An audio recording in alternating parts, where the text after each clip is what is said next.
Small and mid cap company outperform કરી રહી છે.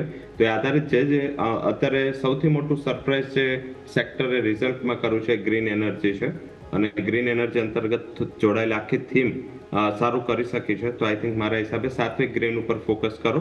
430 432 એક સારું બાઇંગ ઝોન છે, અને સ્ટોપ લોસ રાખી શકાય 422, અને ટાર્ગેટ ઉપર છે એ 468 સુધીનો બની શકે છે. તો પહેલી રિકમેન્ડેશન રહેશે સાત્વિક ગ્રીન.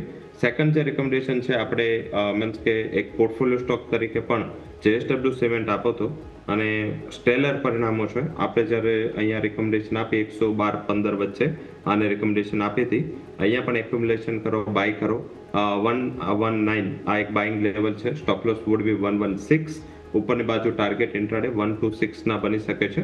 તો સેકન્ડ રિકમેન્ડેશન JSW સિમેન્ટ છે. આ એક પોર્ટફોલિયો સ્ટોક તરીકે 180 ના ટાર્ગેટ માટે પણ તમે તમારી પોઝિશનને હોલ્ડ કરી શકો છો. અને ત્રીજી જે થીમ છે કે ત્રીજું જે આજે રિકમેન્ડેશન છે CCL પ્રોડક્ટ્સ. અહીંયા મોટું ગેપ અપ થઈ રહ્યું છે 3%નું, પણ ઘટાડે 1020 આસપાસ મળે અહીંયા પણ ખરીદી કરી લો. સ્ટોપ લોસ રાખી શકાય અરાઉન્ડ 990, અને ટાર્ગેટ છે એ 1070 નો બની શકે છે.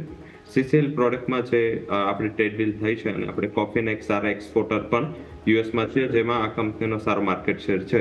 તો આ 3 કંપની ઉપર આજે ઇન્ટ્રાડે પર ફોકસ કરવું જોઈએ, અને JSW સિમેન્ટ તમે લોંગ ટર્મ માટે કેરી પણ કરી શકો. લોંગ ટર્મ માટે કેરી કરવાની પણ સલાહ બનતી અહીંયાથી ખાસ જોવા મળી રહી છે, તો નજર રાખીશું.